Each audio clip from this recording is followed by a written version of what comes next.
bust out your chimichangas and make sure you got your gats ready, because this week we're discussing Deadpool 3. We're pitching Deadpool 3. Oh, see, we could have done like an April Fool's thing where we like acted like Deadpool 3 was announced. Oh, yeah. Well, fuck it. Too late now. Yeah. Also, April Fool's is for losers. I suppose. I'm Jackson. I am home at the movies. And this is Bored and Annoyed.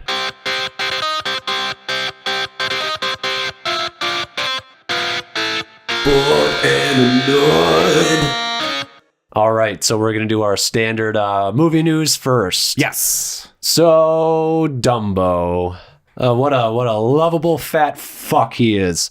Yeah, he didn't do so great at the box office. 45 million opening weekend. Pretty fucking low. I think that's one of the lowest for the live action remakes. Yeah, that's gotta be the lowest. Yeah. The lowest? I think it's the lowest. It's either that or it's Cinderella.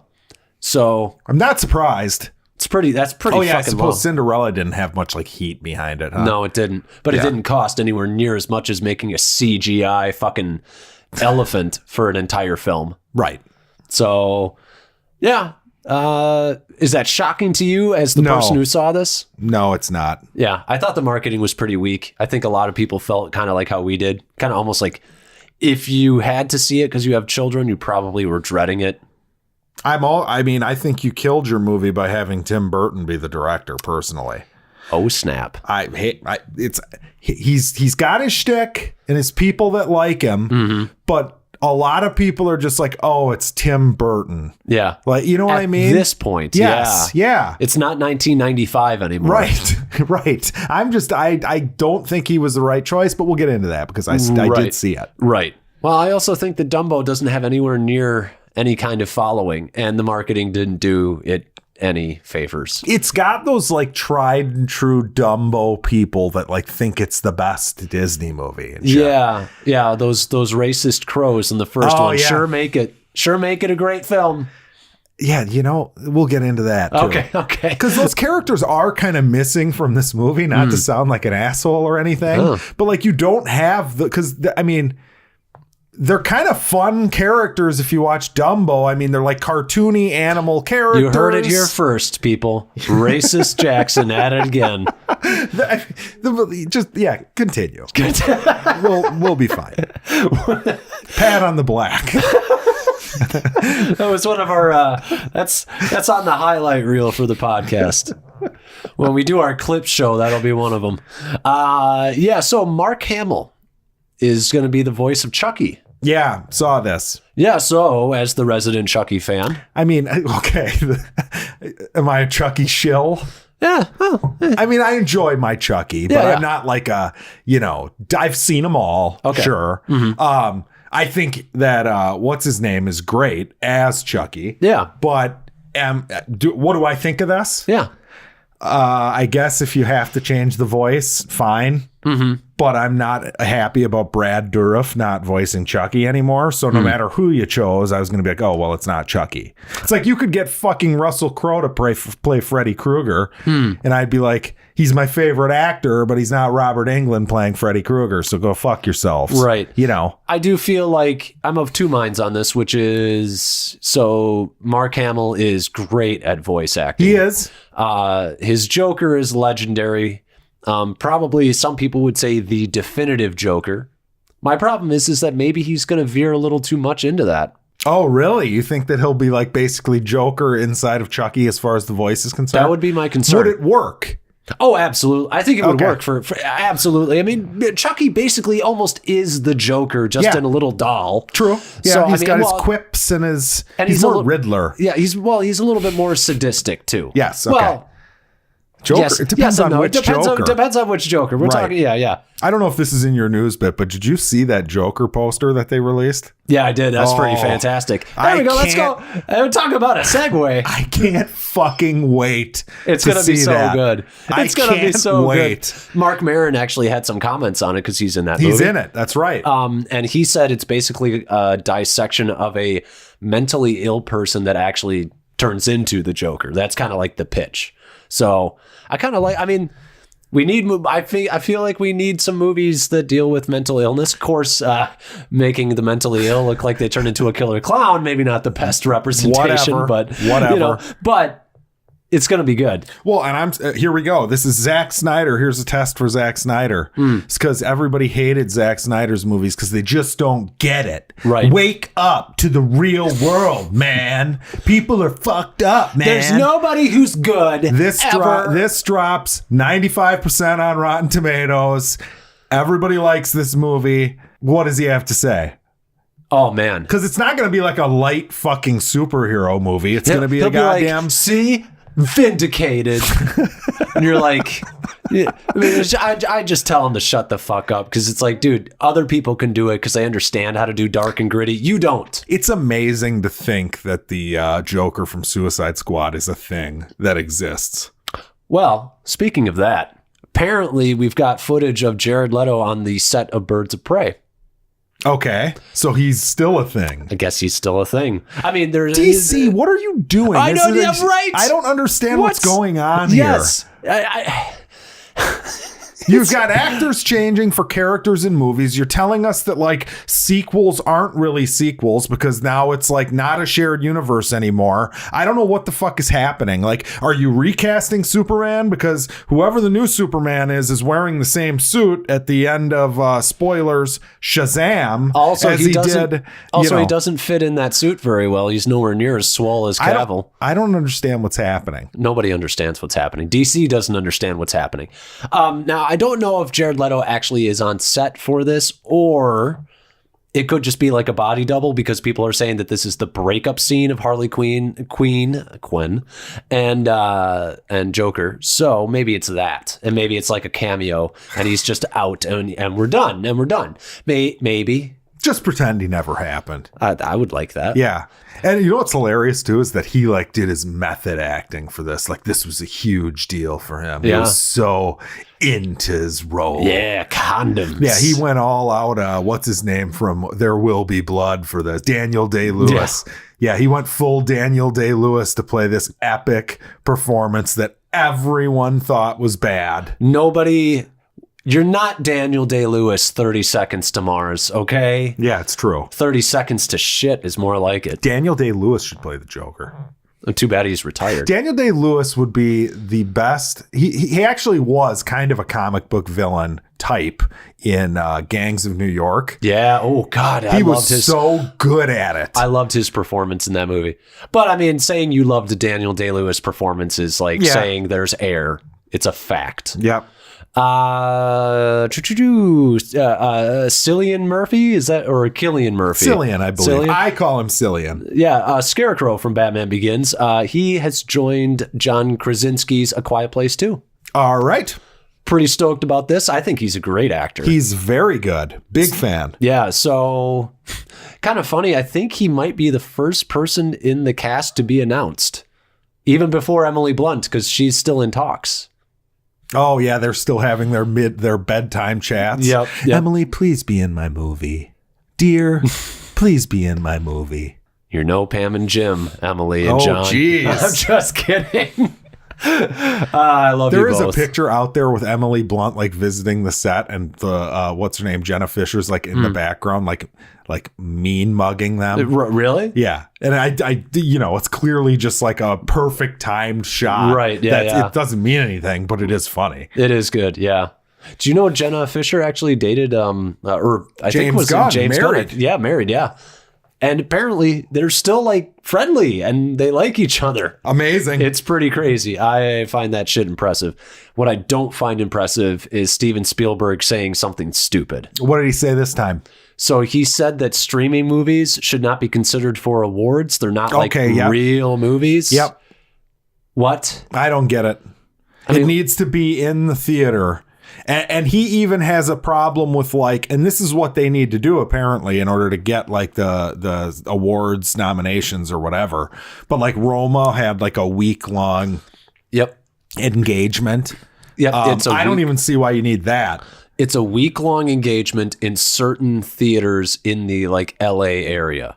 That's what qualifies you. It's not, you can't be in, That's so stupid. yeah, you can't be in a Toronto theater for a week. You should be able to make an hour-long movie and throw it up on YouTube for free. And if it's good, that's all that matters.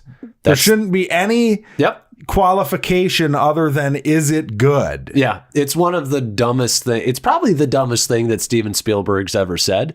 I think he's been drinking that whole Zack Snyder Kool-Aid a little bit.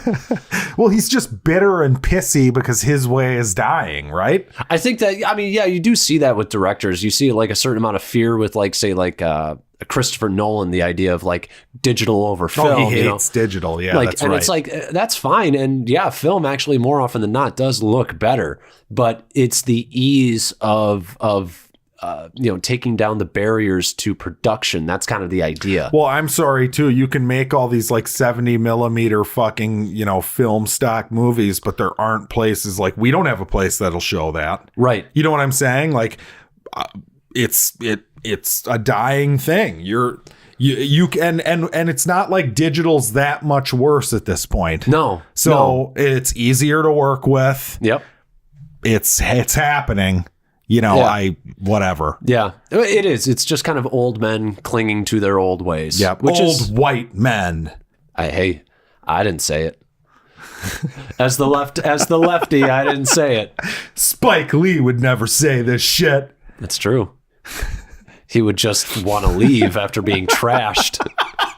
After his movie didn't win, God. Just want to leave. You just want to leave, yeah. The other guy's movie about race won, not my movie about race. Well, what do you? I got nothing. I got nothing. That's what happened. It is. I still got nothing.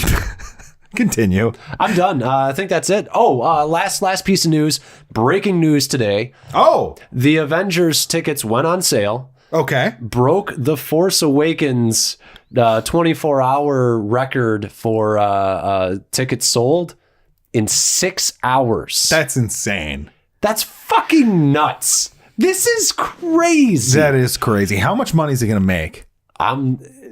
Based on that now, I don't feel insane in saying like a 280 million, 275 is within reach. For the opening weekend?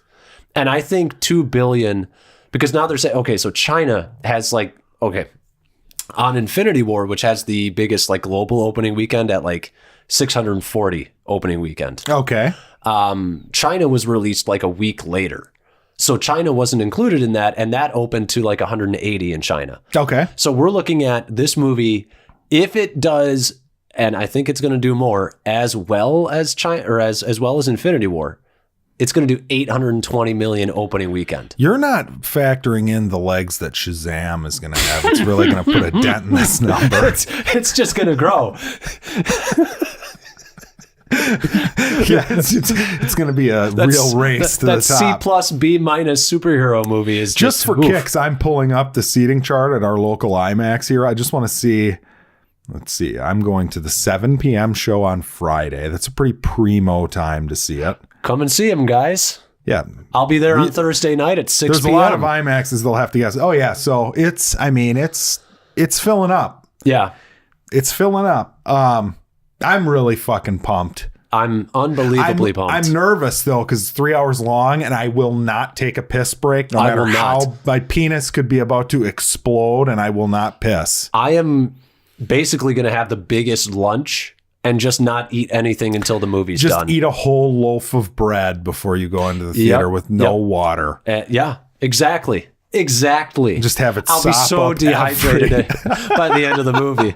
And then you're going again. I'm going 2 days. That days. time you might be able to like find a good piss break spot. Yep. And I'm in the theater with better seats. So that's true. But yeah, that's insane. 6 hours. So yeah, we both got our tickets for that today. I also Ghost is coming back to the United States, so I bought tickets for that today too. So today was just a ticket buying bonanza for me. That's pretty awesome. awesome. Very stressful buying tickets these days. It was stressful buying these Avengers tickets because the sites kept on crashing.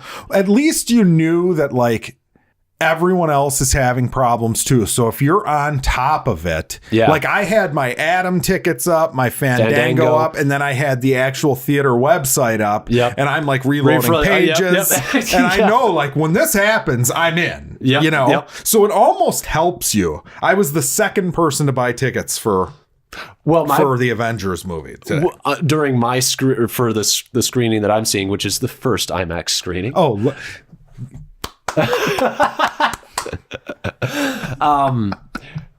the time it actually loaded, I thought I was going to be the first because when I went in, there were no seats taken, but it just wasn't. I probably bought the tickets, like actually had it loaded, ready to pay for them, like 20 times, but it kept freezing. By the time I was actually able to buy them, half the theater was bought. I don't understand, and maybe somebody who has some technical expertise on shit like this. So clearly there's not a queue of like one person at a time is picking their seats. There's no fucking way. Right. That's so So how the fuck do they do it? I mean, is it just if someone else is picking K15 through K17 or whatever? And you go to buy that, but they have them selected. If you buy first, you get them, and then they go to click buy and they're told that their seats aren't there. That's the only way? I think that must have been what was happening to me. That must have been what was happening. So like, which doesn't reward you for buying large amounts, because I was the designated buy tickets. It's the worst, by the way, being the designated buy tickets, especially when Star Wars was coming out. I remember like the that trailer.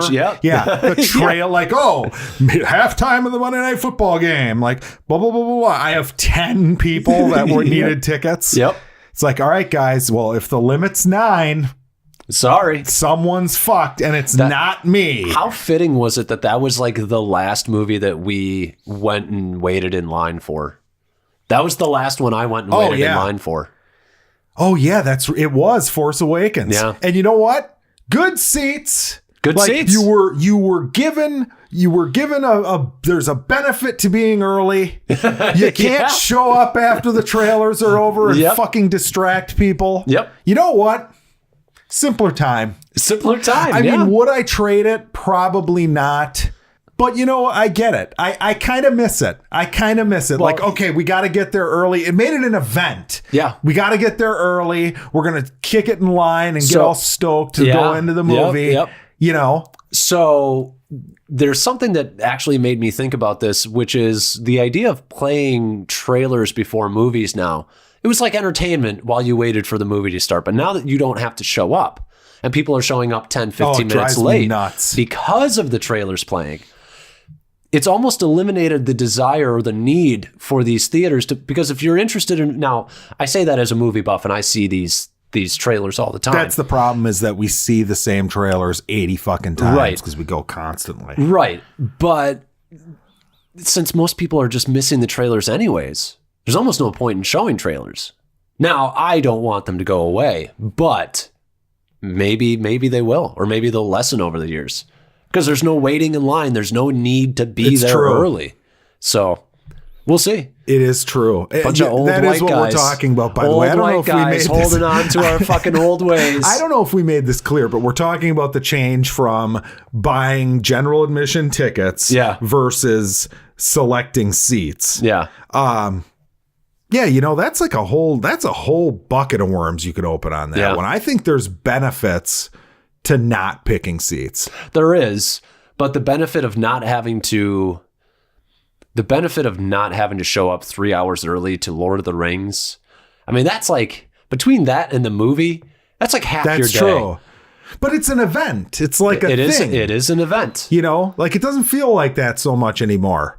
I don't know. I feel like Endgame's going to be an event. I don't know. You're not going to, like, you're hyped in your head, but there's something about like, okay, hey, buddies, like we'll go get some food. And we'll go to the theater. I do miss that. You know what I'm saying? Like, I do miss that. You can still do that. You just don't have to wait in line anymore. But there's no point. Like, yeah, that was why you did it though. Yeah. Like you felt like you fucking accomplished something. Like if you got good seats. Did you hear this, people? Jackson is missing his human connection. Yeah, it's true. I kind of miss the good old days. Although it was always a bitch when you were like late. Yeah. And you're like in the second row or some shit. You're that like, was why the did worst. I even buy fucking tickets? You'd look out and you'd look tilt your head to the side, you see like the 70 people that are in front of you. You're like, fuck, you just had to go to the bathroom before we came, huh? I think reserve tickets should only be with the recliners, the IMAX with the regular seats. They shouldn't have reserve tickets. Also, I'm just going to say this. You've eliminated the discussion of, I told you we should have left 3 hours early. That's true. There's no longer that guy, which usually was me. Well, okay. Now, there is still a game being played because now you have to be the first to buy the tickets. But to me, there's so many fucking like freezing computers and technical issues with these sites that it's like, it's not fair. It's not necessarily the first person that was on his game that got the good seats. Yep. It's like who didn't have the most problems that were of no fault of their own. Well, that was the funny thing. Is like the tickets went on sale at 7. And I bought my Friday tickets first because the Thursday theater was not prepared, like always. Oh, sick burn. Yeah, fucking. I'm not even gonna give them shade and tell the people who it is. But tickets went on sale at 7. Bought my Friday tickets at 7:06. Theater was 70% sold out. It was fucking nuts. It was crazy. 6 minutes. Well, yeah, Marcus, though, they probably did sell out faster because guess what? Shit was there. Well, it's just so funny. Like, I'm sorry, but that IMAX screening would probably be sold out if everyone who was on their fucking phone at 7 a.m. this morning like had that option. Yep. And if you're not lucky enough to have a job where you actually are on a computer to have that's that the shit other refresh, thing. You're fucked. You're fucked. You're absolutely, because you can't be there refreshing the shit on your phone. So you're fucked. That sucks. I feel bad for you people. I was one of you at one Amish. point. Oh boy. There's some Amish guy that's like sneakily listening to our podcast away from his parents. Brothers, I'm going to go out and churn the butter. Yeah, I'm so bored and annoyed with the CHUD with the butter. How come it's okay to just rip on them? Any other like group, it's offensive. But fuck it. That's weird. Yeah, fuck them. Fuck the Amish. Bold statement. Fuck the Amish. They're not listeners. Yeah. All right, let's get into shit we watched. All right. I've got a bucket of shit again. Gee, what a surprise. Yeah, I got a whole bucket of shit. You want to do one that we both watched to start the segment, or you want to save those for the end? Yeah. All right. The Highwaymen. Yeah. Kevin Costner, Woody Harrelson. What'd you think? Discuss. I thought it was quite enjoyable. Yeah, I did too. It's not great. There are moments of greatness. I think Woody Harrelson is fucking fantastic. There are moments in this that are like, and there's a thematic element of this that I fucking loved, which was the idea of like how we idolize gangsters and the bad guys. You go through life, you see all these gangster movies. Like we've talked about Scarface before. Right. Yep. Like even Goodfellas, the mob movies, whatever.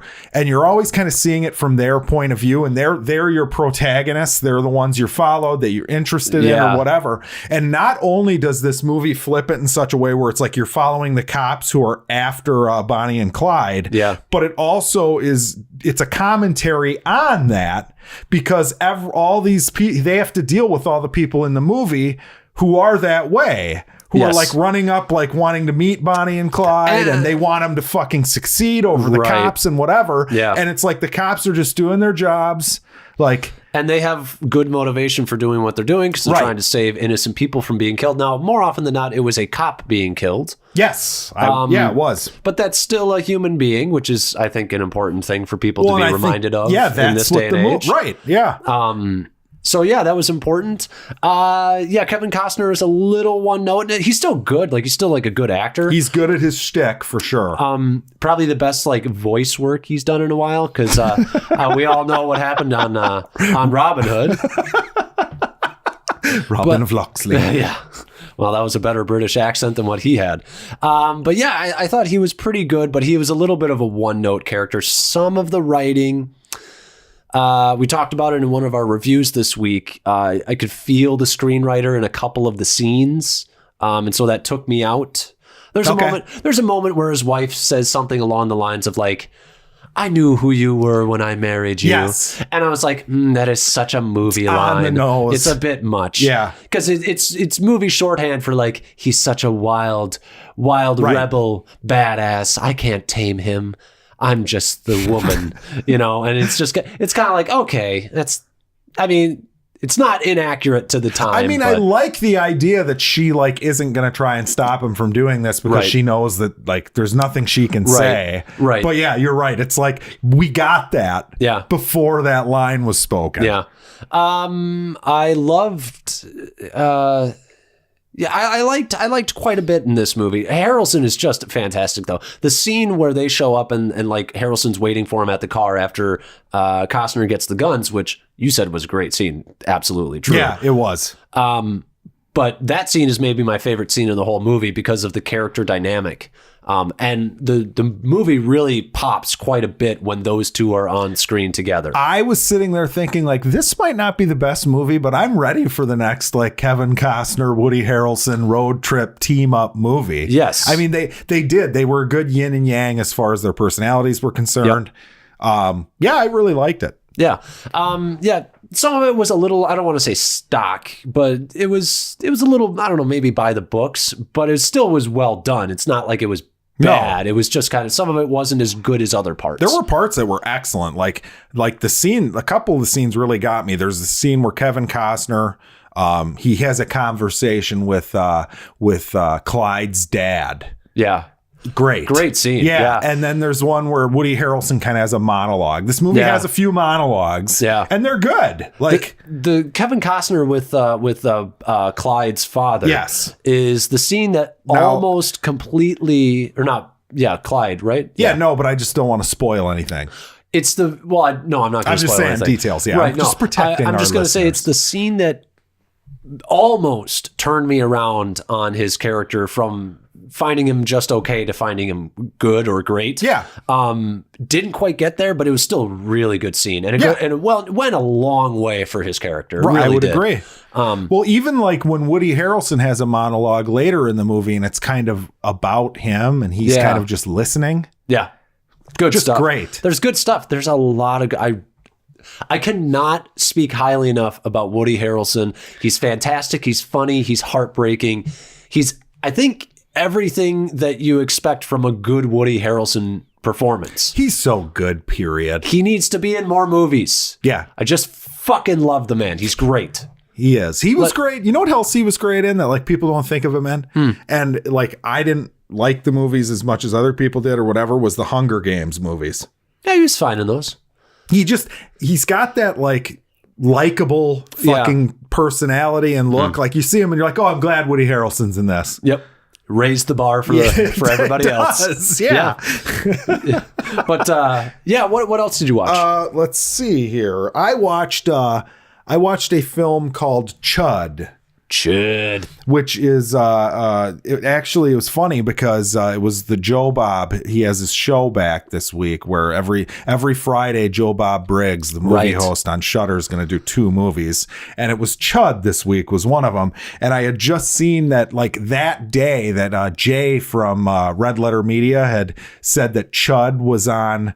CHUD was on top of the TV, like the box for the VHS and Us at the beginning, like that's Jordan pretty Peele good. put it. Okay, and it stands for Cannibalistic Humanoid Underground Dwellers, which is Us. It kind of makes sense. So like the what, underground, like 1986. Yeah, 80s was let's see here. I believe it was 84. Okay, the movie wasn't good. Okay, it's got Daniel Stern in it, which is bizarre. Like John Goodman's in it for a scene. Really? But basically the premise is that Daniel Stern plays this like kind of like soup kitchen operating like preacher guy, kind of he's like a homeless helping other homeless. He's kind of a dirty guy. And all of a sudden all of the homeless people who live down in the subways and the tunnels are missing. Like he hasn't seen them in a while.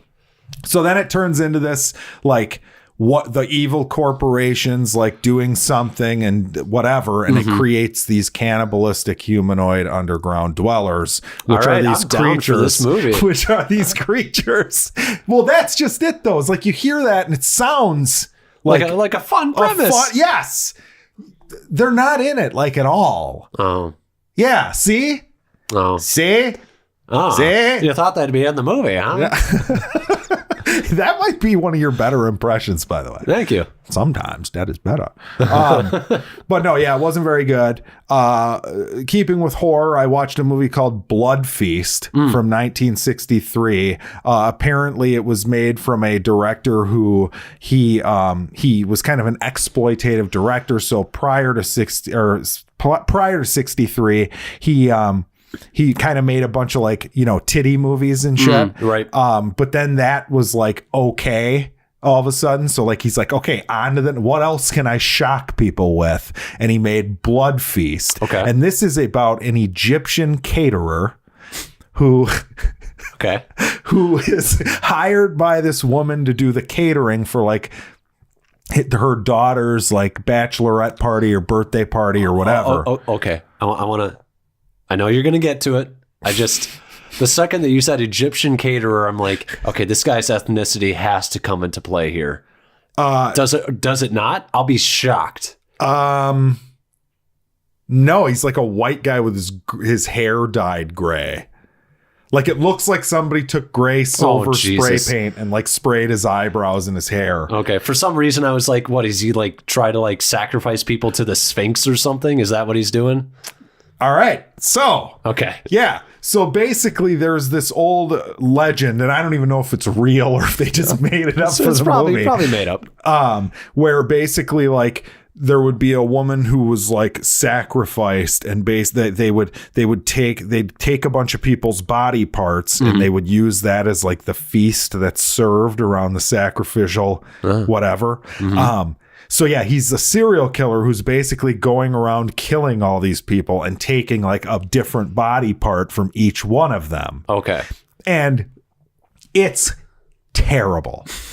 It is awful. The gore in it is hilarious. It looks like red paint, like thick red paint. There's a scene where he goes into a woman's hotel room and he like rips her tongue out with his bare hand, like one hand. He somehow reaches in there. It's that Egyptian strength. That ancient Egyptian strength. But yeah, by the way, the guy's name is Herschel Gordon Lewis. He's the director. Mal Arnold plays Fuad Ramses. That's the bad guy. Okay. That's the killer. But there's scenes where like the cops are like sitting there like in a room like discussing like the case, like, oh, I just wish we could catch a break in this, huh? Like, and it like is the mic in the corner of the room on the opposite side. Yeah. And like you can tell the guy's not a filmmaker because every shot the characters are centered, dead center. Oh, God. There's a scene where the woman, like the leading lady of the film, is completely reading off of cue cards. She's having a conversation with one other woman who's in the room, and she's looking over at the camera and like looking back as she's talking, like saying her lines. It was fucking terrible. F. Okay. F. Not an F plus either. Like just a fucking bore fest. But yeah, what else did you watch? I don't know if I can top that.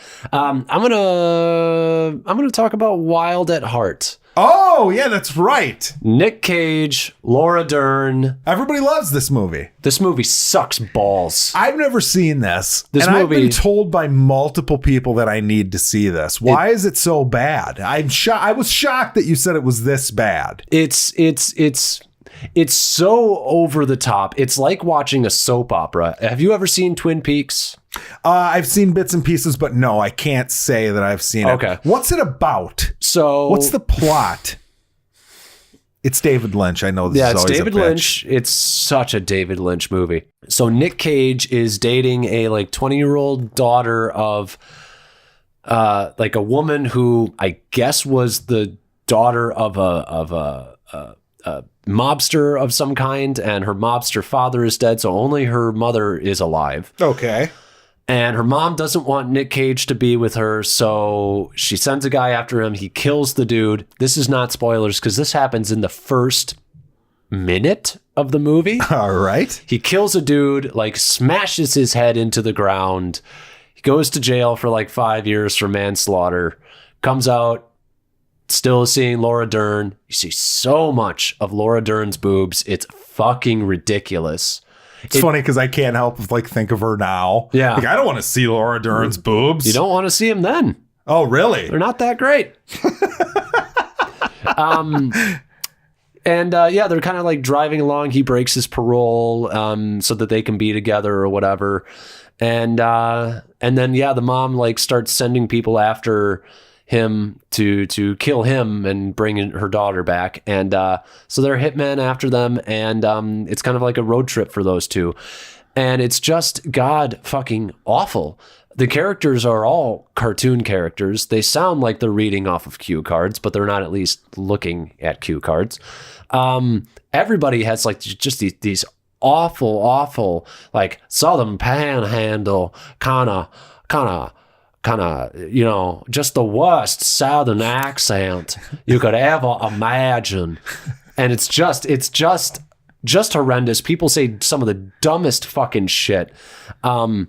It's got these like forced parallels between it and like Wizard of Oz, which I'm sitting here and I'm like, you can't just throw in parallels to a classic movie and then just be a good movie. That's not how shit works. You don't just get to be like, oh, we're down the Yellow Brick Road now, or have Laura Dern click red heels together because she's sad because William Dafoe came in and kind of roughed her up a little bit. Willem Dafoe. I'm sorry. We're going to get you someday. Someday it'll be trained out of me. But he's in this.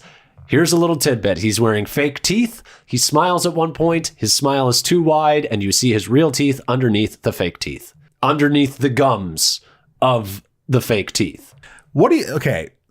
Not to change the topic, but right. I'll kind of stay on topic, but David Lynch, overrated? Fuck yeah. Yeah, you think so? Fuck yeah. Twin Peaks is all right. Like the first two seasons. Okay, the first season of Twin Peaks is pretty weird and out there and kind of disturbing. Okay. The second season completely loses its shit. I haven't seen the newest one that like, because they brought it back like 20 plus years later or whatever. Okay. I haven't seen that one. I think he's glorified because some people who love film love something different for the sake of it being different. And it's like, but this is soap opera bullshit, shitty writing, excessive nudity, excessive violence for no fucking reason. I mean, it's literally like they go to a place, they say some stupid shit, then they have sex, then they get into a car, say some more stupid shit, then they have sex, then they go to a car, say some more stupid shit. It's fucking horrendous. I've always felt like everybody kind of likes him because he's weird, and it's like neat to like him because he's weird. Yeah, I mean, not to say he's bad. Like I do find Eraserhead to be a really entertaining watch. Mm-hmm. His Dune, I think, is the fucking worst. But yeah, I don't know. I think that's a good question sometimes with guys like him, where it's like, do we really like him because we have an enjoyable time watching his movies, or is it just because it's weird? I think that Yorgos Lanthimos guy is better than David Lynch. Oh, definitely. Yeah. And here's the thing. I didn't even really like The Lobster all that much, and I think that he's better than David Lynch. Right. Because they both are weird. Not to say they're the same, but they're weird. Both like, you go in and you're like, you're ready for that flavor. You know what I'm saying? But like, David Lynch, I mean, it was a slog to get through this movie. Apparently, so during like they screened this movie, during the first screening, over half of like the screening left. This was a softcore porn. That's basically it's like a Skinamax movie. Yeah. Yeah. I mean, the sex scenes are so excessive. It's ridiculous. And I'm normally like, I don't give a shit, but it's just like... They're there to be there. They're there to be... It's so... And I was hoping for like a cheesy, stupid Nick Cage movie where I could like laugh at his dumb performance. But there's not even that. Is he good in it? I don't think anybody's good in it. Okay. I don't think that... It's weird because it's like, are you going for it intentionally? And just because you're going for it intentionally doesn't mean it works. But are you going for like this soap opera shitty acting thing? Because if that's what you're going for, you're hitting it. But is it a good idea to aim for that? No. Is it entertaining?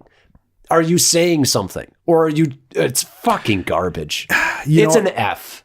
It's an absolute F. Yeah. I think my favorite movie of his is probably one of his more like normal, like textbook, not David Lynch-esque movies, which was The Elephant Man. I don't think I ever saw The Elephant Man. It's great. And it's just a movie. It's not like this fucking, you know what I mean? It's a black and white movie about the Elephant Man. That's and what it's he a needs. normal movie. That's what he needs. He just needs shit like that. But yeah, anyways, I mean, he is good. He's good at what he does. I mean, I just feel like, I don't know. He's not on my top 5 list or top 10 list, I don't think. You can watch this movie if you want. I don't know why people are telling you you must watch it. But if you watch it, tell me how long before you wanted to turn it off. Okay. You're guaranteeing I won't like it? Or is there a possibility I'm going to like this? I mean, there's always a possibility. If I were to put a figure on it, it's probably less than 5% though. Really? I would say. Oh God, I gotta watch it. I've never seen it. But yeah, I don't know, about 15, 20 minutes in, I wanted to turn it off. I only finished it because of the podcast. So what did you watch? The rest of my stuff is pretty good. Okay. I'm gonna start with Basket Case. I'm giving it a B-. Okay. It's about this guy who moves into New York, and he's got a wicker basket that has his removed Siamese twin brother that lives in it. And it's like a little monster character. Oh, okay. Fucking blast. When was this made?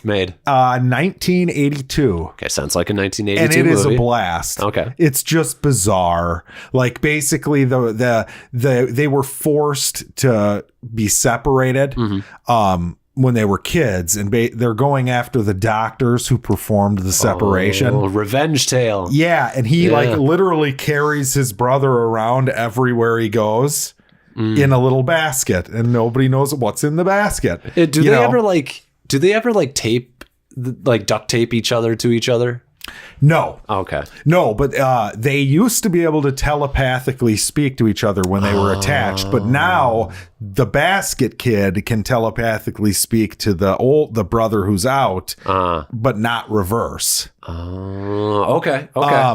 God, that would be annoying. It's a bizarre movie. That'd be annoying. There's a rape scene in it. Oh, great.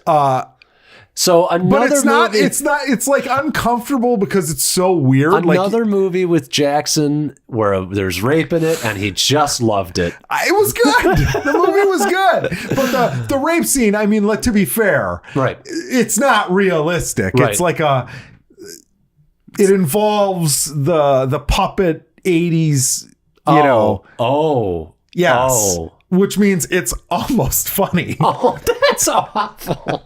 That would suck though, to have like a brother who's like, they can't see you, they're dependent on you all the time, and then they can just like send thoughts into your head. So you're like out, you're like, I'm gonna go and pick up this lady at the bar.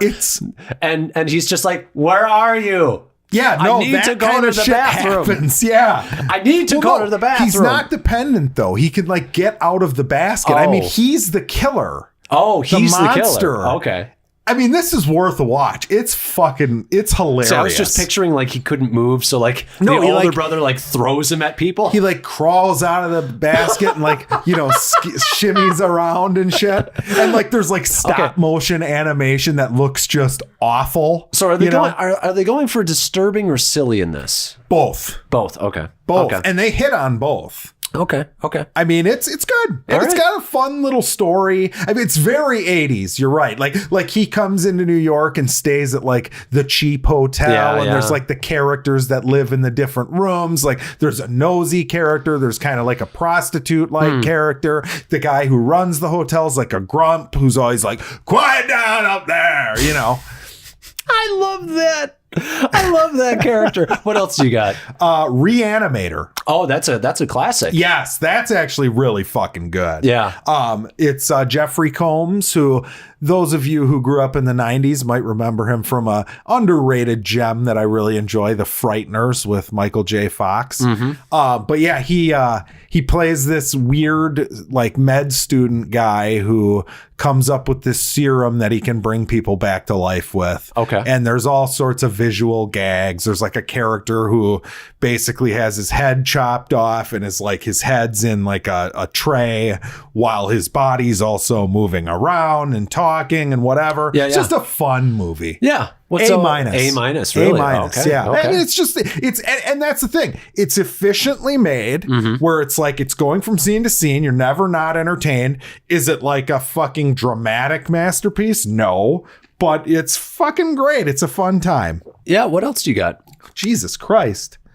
Oh, Because I know we have one more in common. we do. The last one, or one of the ones that I don't have in common with you, would be Demons. Okay. Which I turned this on last night. This was produced by Dario Argento. Okay. The plot is basically that like people get invited to this screening of a horror movie, and what's happening in the movie starts happening in the theater. And like people start turning into demons and shit and like coming and attacking people or whatever. Fucking blast of a movie. Really? Yeah, I turned it on last night. I'm like, hey, I'll start this. So when I get tired, I'll just fall asleep. Whatever. It's just going to be another cheesy, it was cheesy, but oh boy, is it fun. I mean, like the characters start turning into these like, they're demons, but they're basically zombies. And everything's going to shit. There's no character development, like at all. Okay. I mean, it's just. But that's not what the movie's about. That's not what the movie is, and it's fun. I give it a B. Okay. Yeah. Before we go into one of our shared ones, might be the last thing we discuss. I'm not sure. Do you have something else? Because I had one more thing. I have Dumbo. Oh yeah, that's correct. I'm gonna just put mine out here real quick, which is I'm gonna kind of pull a U and say that I rewatched something. Okay. So I started rewatching that anime that I told you about, My Hero Academia. Sure. About the superhero school. Okay. Yep. Shit is just fantastic. The music in that show, I'm just gonna pause it here, and I'm just gonna play a little clip because the music is fucking fantastic.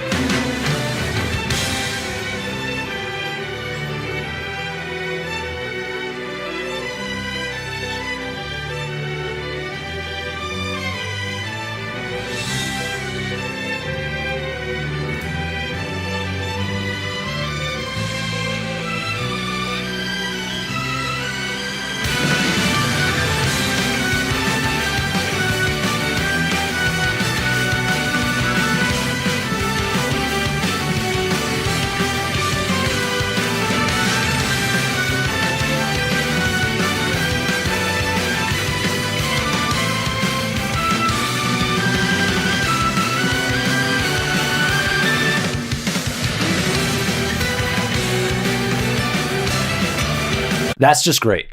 And the story is great, and the voice acting is great, and the action is great. This is just top 3 anime of all time. My list. It's so fucking I'm good. glad you brought this up because I forgot I'm watching Death Note. You So this still- reminded me yeah. to finish Death Note. Okay. So yeah, about that Dumbo. Right after I've hit my vape. This show is brought to you by the flying dumb vape. Dumbo. Get your vape here. I'm going with the circus theme. Get your vape here. Yeah, circus peanut flavored vape. Yeah. That sounds disgusting, by the way. Those things are the worst. How did those ever... Like, as a kid, I could eat those. I don't Right. think I could eat those now. My dad would always get those, and then he'd get like those Big Yum, like a bag of bubble gum that's just called Big Yum. Okay. Do you remember what are your thoughts on candy corn? I liked it as a kid, but as an adult, I'm like, fuck no. Disgusting. This thing is weird. I feel like if I ate like 6 of those right now, those little candy corn, I would have a stomach ache for like 3 days. They're just gross. Like, what are they? Yeah. Yeah. But anyway, Dumbo, yeah. First half of it was pretty good. Okay. Then it turns into this boring stock bullshit Tim Burton movie, and it's just not good. It's just not good. I'm sorry, folks. So question, does Dumbo actually speak in this? No. Oh, God. You wanted him to speak? I did. Really? Honestly, when I saw it and I was like, well, he's not a fucking talking. He just flies. Like, I get that it's like it was a cartoon before, so we kind of had to make him talk, but like gave him some personality. I'm sure he probably has some personality, but he just looked like he was just sad the whole time in this movie. He's not. He's happy. Quite Okay. a bit. The elephant's not bad. The stuff with the elephant is the best stuff, but it's also we talked a little bit in the Hotel Mumbai review about manipulative screenwriting, and like, this is another example of that, where it's like, who isn't sad from a sad little cute elephant that's losing its mom? It's like, it doesn't, I can't give them credit for like an emotional like moment when literally, if you're not sad about this or you don't have any feelings about it, you're just a cold-hearted bastard anyway. That stuff works because why wouldn't it work? Right. But then the movie turns into this, the corporate shill played by Michael Keaton buys their circus and it takes them to like the Dreamland amusement park where he, is abusive. Right. Yep. Yeah, you've seen it. Yeah. You've seen the movie. It gets I'm waffling between like D+ and C- just because it's competently made enough. But when it got out, I was kind of just sitting there like, I don't understand what they were thinking. They could have gone in a different direction with this. Right. Now, I don't even remember Dumbo talking in the original Dumbo. I'm pretty sure he talks. Maybe I'm wrong. I mean, I don't know. I watched that movie probably once as a kid. So it's also missing. I know we like to harp on the racist crow characters, and I don't even remember really why they're racist. It's been so long. I don't remember like if they are they supposed to be like blackface, like minstrel show type characters? They're just very stereotypical. Like how blacks were portrayed at the time. Okay. Also, they're very, sort of like shysters, really kind of taking advantage of him. Okay. And, they treat him like everybody in that movie, from what I remember, treats Dumbo like garbage. So in this, most treat him like garbage, but it is missing like some other animal characters. Yeah. Like this movie doesn't really have that. Like, isn't there I heard there was a John Q. Mouse in the original? Yeah, but there's and the mouse is in this for like a second, but basically the story is about the kids. Their mom died, and Colin Farrell plays their dad, who comes back from war with one arm. Oh. And the mom was the one who kind of fostered their creativity, and and he's all, don't be creative, and he's all like, we've got to work in the circus, like blah blah blah blah blah, and they turn his heart from ice cold to warm and whatever. Dumbo made him learn to love and have joy. Yeah, sort of. It's one thing I have to mention, though, is I was sitting there super distracted because the little girl looks exactly like the black chick in Westworld. Oh, okay, yeah. And I'm sitting there super fucking distracted by it, like to the point where I was like, I need to pull out my phone and see if it's Thandie Newton's daughter. So after the movie, I looked it up. It's Thandie Newton's daughter. Is it? Looks so much like her. That you can peg it as like, there's no way it's a clone of Thandie Newton. That's crazy. But it sucked. It sucked. And people don't like Beauty and the Beast. I liked Beauty and the Beast. This one sucks. This is the first one I've seen of the live action movies that gives me pause.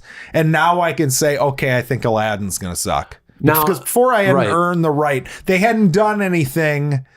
Cinderella, I thought, was fine. I didn't see that one. And Maleficent, even though it's not a remake, it's a retread. That was barely fine.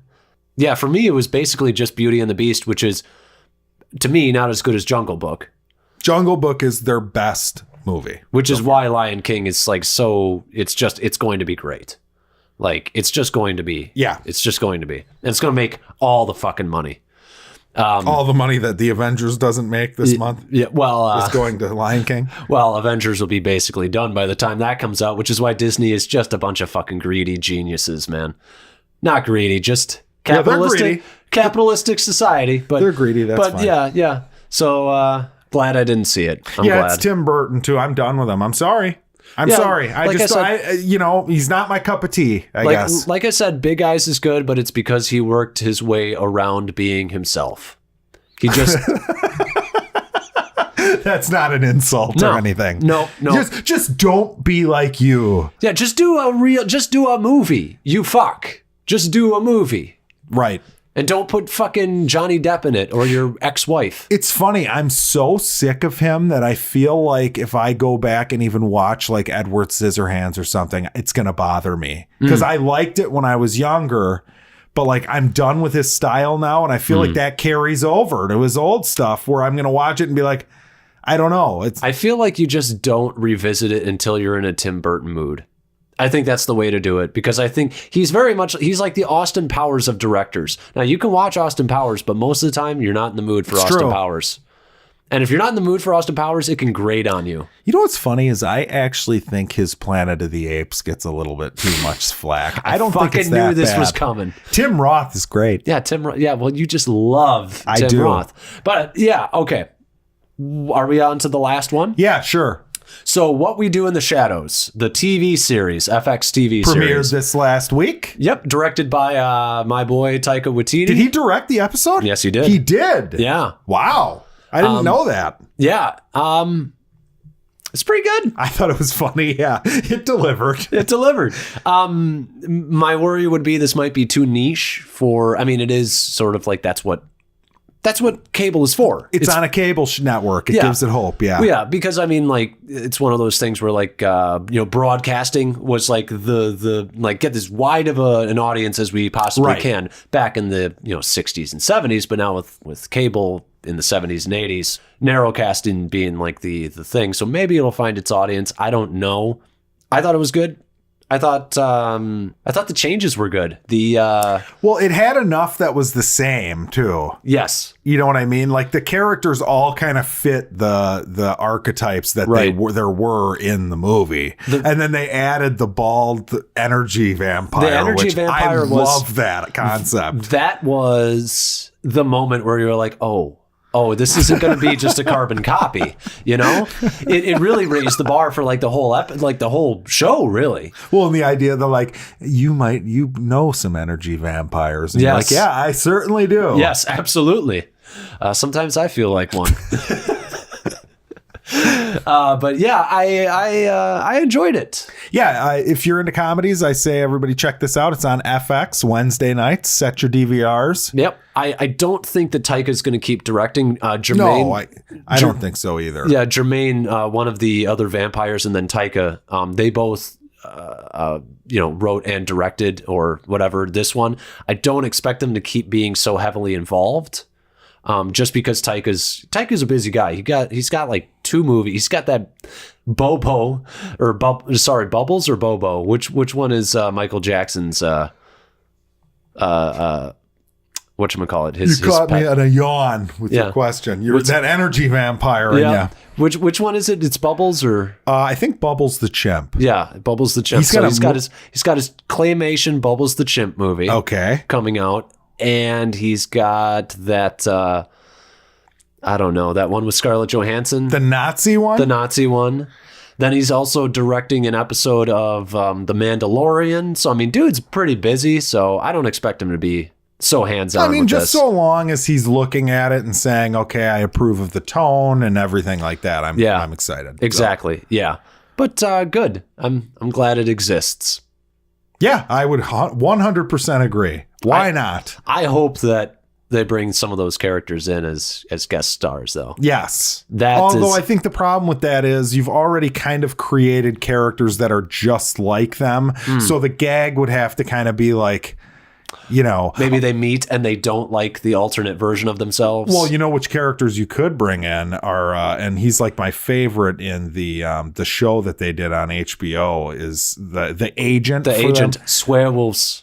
Yes, that character can come in. Well, werewolves, not swearwolves. Yes. He's also. God damn it! What was the show called? Flight of the Conchords. Flight of the Conchords. Duh. Yeah. Fucking fantastic show. It was great. Just throw that in shit we watched. AIDS. But yeah, you could be a part-time model. You could model part-time. Yeah. It's a great show. Yep, I would agree. Anyways, are we done with shit we watched? Yes, we are. So our topic. Deadpool 3. Yes. So with the Disney merger, the reason we're talking about this is the Disney merger happened. And supposedly, they're going to be doing a bunch of different things with all these different properties that they inherited. But Deadpool is basically the only one that's going to be surviving from the sort of Marvel brand of Fox. Yes, because X-Men has to be redone. Yep. So, and Fantastic Four will be redone, obviously. So we decided, wouldn't it be interesting to pitch a Deadpool 3 with Disney being the owner in mind? Yes. So I'm interested to hear what you got. So I think you take the narration character from Ant-Man. I forget the actor's name, the Hispanic. Michael Pena. And you kind of have him go through the entire Marvel universe. And this has been discussed that they should do this anyway. Mm-hmm. But you like, he works Deadpool into the stories. Okay. So you have to get like the whole cast to do at least one more movie, even if their characters die this time. Okay. And you have like Deadpool pop up at random moments, like Deadpool in a scene with Jeff Bridges and Robert Downey Jr. Or like, you know what I'm saying? Okay. Like, okay. You put Ed Norton in as the Hulk. Oh, we're deep cuts. Yes, it's fourth wall breaking time. That you would acknowledge be pretty good. this. Like, right. You do shit like that. You have a scene with Terrence Howard and Don Cheadle if you want. That would be pretty good. Or you have like Deadpool joke about how, what like, if whoa, you look way different. What like, if Deadpool is the reason that there's the swaps? There you go. What if he kills the originals? Sure. Oh, you have a scene. No, okay, see, now I'm just... and I haven't even gotten past the second Marvel movie. Right, yeah. But you have a scene with Terrence Howard and Ed Norton, like, involving Deadpool. Right, yeah. Where they're, like, talking to each other on the phone, like, oh, these fuckers over it. Yeah, tell me about it, man. And then Deadpool can come in and be like, yeah, they want to make my movie PG-13. Right. Can you believe that shit? Yeah, so you go through the entirety of... the entire Infinity Saga or whatever. Okay. With Deadpool. Like he's telling the story to someone who has no idea, and he's just bullshitting that Deadpool was around for all of it. What does Deadpool do once the movie ends and Michael Pena is done telling the story? Nothing. So he doesn't contact Michael Pena in any way. No. Okay. Michael Pena saw the Deadpool movies. Okay. And he met this fucking person who's like from another country or something. Okay. Or something's happening Infinity War related. Okay. And like the guy has no clue what's fucking going on. And Michael Pena sits him down and is like, all right, well, let me get you up to speed. Okay. And then you go through and it's, it's all Deadpool scattered throughout the Marvel universe at the different times. So then like maybe so eventually Endgame, maybe they defeat Thanos, whatnot. Then like Deadpool can come up and like give like a dead Thanos like a wedgie. Sure. Yeah, why not? He can do whatever they want. Okay. All right. But the key is that Deadpool doesn't exist in the MCU. So it's all made up by Michael Pena. It's an MCU movie with a character who's not in the MCU. He exists in the MCU as a movie. As a movie character. Right. Okay. So there is a Ryan Reynolds playing Deadpool in the MCU. Correct. Maybe that's what they did after they're like, that like post-credit scene in the first Avengers where they're all like pigging out at the diner or whatever. Yeah, after that meal, they went and saw Deadpool or something. Okay. Something along those lines. Okay. Although it wasn't out yet, but you could do it. Maybe in that universe you could it do was. it. Yeah, right. It's true. But yeah, that's my pitch. You work in jokes about like it's a commentary on the ridiculousness of the fact that this Marvel universe even exists and how long it's been happening and how many fucking movies there have been. I would love to see like Ryan Reynolds as Deadpool in a scene with Anthony Hopkins, Absolutely. Yeah. And I do think like I think he would play well off of some of these actors. Like Chris Evans has a good comedic timing. Sure. Yeah. So does Hemsworth. So it'd actually be fun to see him in a scene with some of these guys. Well, and they're not, because the story's being told as if Deadpool was always around. Like, the actors aren't like acting as if it's weird to have him there. Yeah, they're just it's like, oh yeah, this is what happened. Deadpool for Asgard. Right, yeah.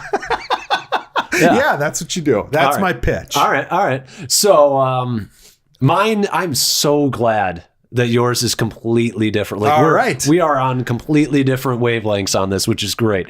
So mine starts out with I just feel like it's gonna be goofy already. Oh yeah. So Deadpool rides out.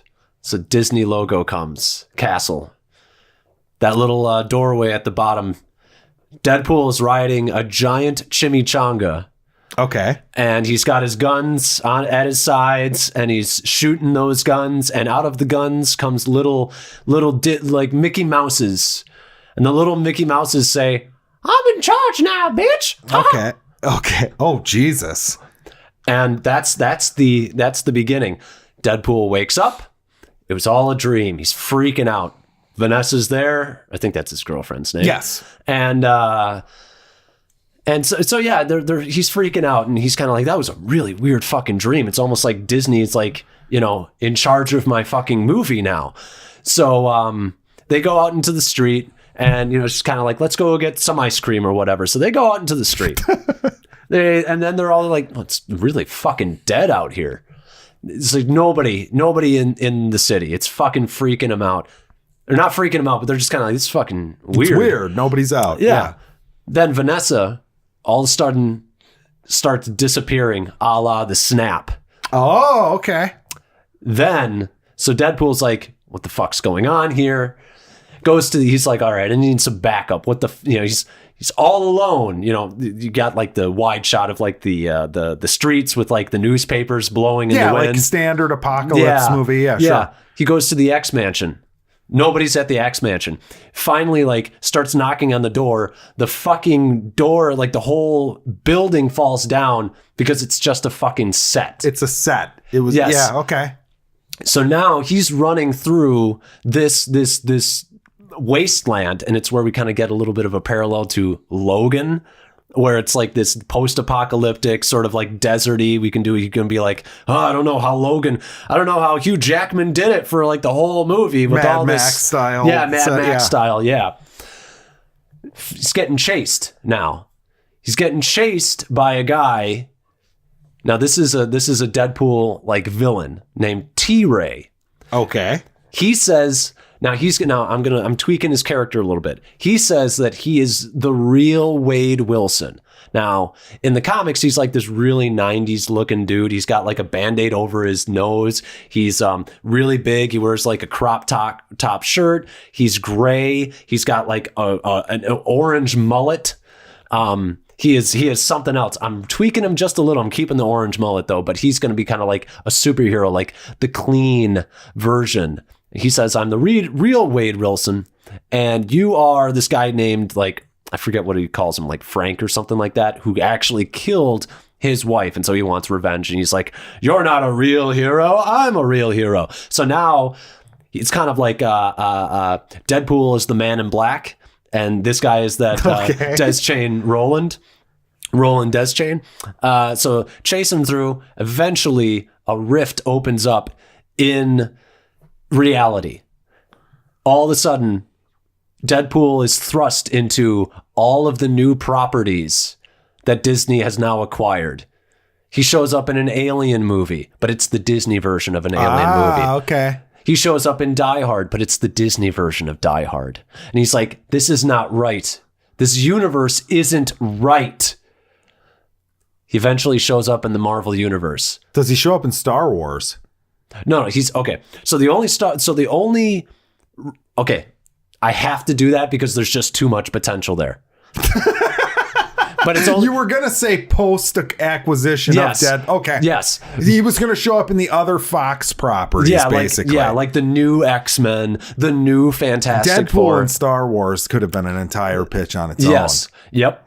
But he's going to show up. He's going to show up in all of these. It's kind of like he's dimension hopping. He's like, this is not right. All of this is weird. You know, he eventually gets to the Marvel Universe. And it's PG-13. And he can't, he's like, what the, and then shit, like a bus goes by and honks. So he can't swear. Fart? Yeah. He can't swear. He can't do anything. Kind of like The Good Place. There's no swearing. There's only certain things he can do. And it's kind of like, it's actually a giant commentary on the whole, like, you're neutering me. Okay. I'm Deadpool. Sure. Yeah. And he ends up there and basically he's like, I got to get my universe back and I got to get my girl back. For some reason, that also reminded me of like Liar, Liar with Jim Carrey, where he just can't lie and he's frustrated. Yes. Yeah. We're going to play that up. And eventually he does something and like, eventually he breaks like the Marvel universe. Like he kills somebody and he starts swearing and it's just like this bloody mess. And then they're just like, you can't be a part of this. Like Kevin Feige shows up or something. Real fourth wall. Bob Iger shows up in the movie. And James Gunn shows up. Look what they did to me. Yeah, it's right. Yes. That would be perfect. We're getting really fourth wall on this. So the idea is that it's a commentary on big conglomerates and it's a commentary on potential censorship because of big conglomerates. Here's a question. Yeah. Do you think they'll end up working Deadpool into the MCU, or do you think it's just not possible because it's too different of a... Deadpool needs to be almost like the Guardians. He needs to be a separate, he needs to be very separate because his tone works well for him. But when you put him in a Winter Soldier, it gets real weird. If he showed up and a movie wasn't R, it would be stupid too. Well, that's why I'm saying you could do PG-13. It just has to be, he has to do commentary because he knows he's in a movie. My whole movie. I see what you're saying. So he would pop up in a Marvel. Yeah, it's so bizarre how they would have to do it. Yeah. So I don't think that would work. It depends. It really depends. It has to be a special kind of movie like the one I pitched where like that's what it's about. Yes. You know what I mean? That's what I'm saying. And that's why mine starts out rated R, ends up becoming PG-13 for a short bit, then becomes R again. Sure. You could reboot Deadpool, I feel like, in 5-10 years. And make him kind of more of a real character that's not... And make him PG-13. Yeah, but isn't the fact that a character's shtick is that he breaks the fourth wall, doesn't that it doesn't really work if you're trying to take the other characters seriously. Like if you have this shared universe and there's one character who admits that it's all a movie, you have to be very careful with how that would be done. It breaks everything. The way that you play it off and the way that they've done it in the comics is that you play him off as a crazy person. Nobody believes him. Okay. And they play it up to the point where you think maybe he could be crazy. Sure, but he's not because he's talking to you. That's the whole point. Okay. But they do separate things to make you think he's crazy. Like he has crazy emotional reactions to things. He is a fun character. He's a fun idea. He is. So yeah, I think that's my pitch. All right. Yeah. What do you think they'll actually do? They finish the series with Ryan Reynolds and they shelve Deadpool. I just feel like he makes too much money. He does make too much money. You know what I mean? I don't think they're going to shelve. I really don't. Maybe a cartoon. Maybe a cartoon version of Deadpool that's a la like Spider-Verse or something. I just think they keep making them, but again, like the way that the superhero genre has worked out now is like you can't not be a shared universe. Like DC can't let it go for Christ's sake, even when it doesn't work. Okay, I forgot this in my pitch. That's the other thing too is like Disney is trying to make all of these new properties like in the same universe. So like Die Hard takes place in the Alien universe. I wanted to do a commentary on like the whole like everything needs to be a shared universe too. So I wanted to do comment like Deadpool is the best when he makes like commentary on shit. Right. Yeah. So you got to do a commentary on shared universes and you got to do a commentary on big conglomerates. Those are the two, and the fact that it's just so nuts that Disney owns so much shit now. Will Disney be self-deprecating enough? I think you could do it. They did a decent little Wreck-It Ralph had a nice kind of giving Disney some shit. I think Disney, it would be good for the brand if they did. Yeah, I agree. Everybody's aware of it now. We know what you are. Yes. So yeah, you can't hide. Right. So, but yeah, I think that's the end of the episode. I do want to give a shout out to a podcast, Film Stripping. Okay. Basically, this guy sent us a message. He said he really liked the show. So he has a show. So clearly, just to be a nice guy, I went and checked out his show. And him and Erica is the girl's name. His name is Chris. They basically each month have a topic of a genre or type of movie. Okay. And And then they're going to watch movies each week in that genre. So the first one was Fuck You, It's January. Okay. And it included Daybreakers, The Gray, Save the Last Dance, that kind of shit. But yeah, the reason I immediately got excited was because he's got an episode on The Greatest Showman in here, which I haven't listened to yet. And he's got an episode on The Gray. So immediately I'm like, I got to watch this. But it's kind of a fun idea for a show. Yeah. And I can tell they get more comfortable as you continue listening, which I can understand. Yeah, you people back out there, don't go listen to the first episode. We should probably, when we start a Patreon, we should hide that behind a paywall someday. Yeah, that's a good idea. We don't want the world to listen to that. I haven't listened to it since we recorded it, actually. It's not good. Is it? Their first episode sounds better than ours. But yeah, go check them out. It's Film Stripping. I'm listening to it on Spotify. I know it's on iTunes. And yeah, I enjoy it. I think it's pretty fun to listen to. Cool. I will. I'll be checking them out too, because anybody who comes in and decides to drop a line, give us some feedback. You deserve a listen. Absolutely, I would agree. And yeah, thanks, Chris. Appreciate you listening to the show. Thank you, Chris. Hope you keep enjoying it, and all of you out there, make sure you're sending me messages. Review us on iTunes. I'm keeping an eye on stuff like that, and it's well appreciated here. There's some shout outs I still owe, but I'm going to try to keep it at like one an episode if I'm doing them. Right. So, but yeah, thank you for listening, everybody out there. Thank you for listening. Have a great night or day or whatever time it is. Goodbye.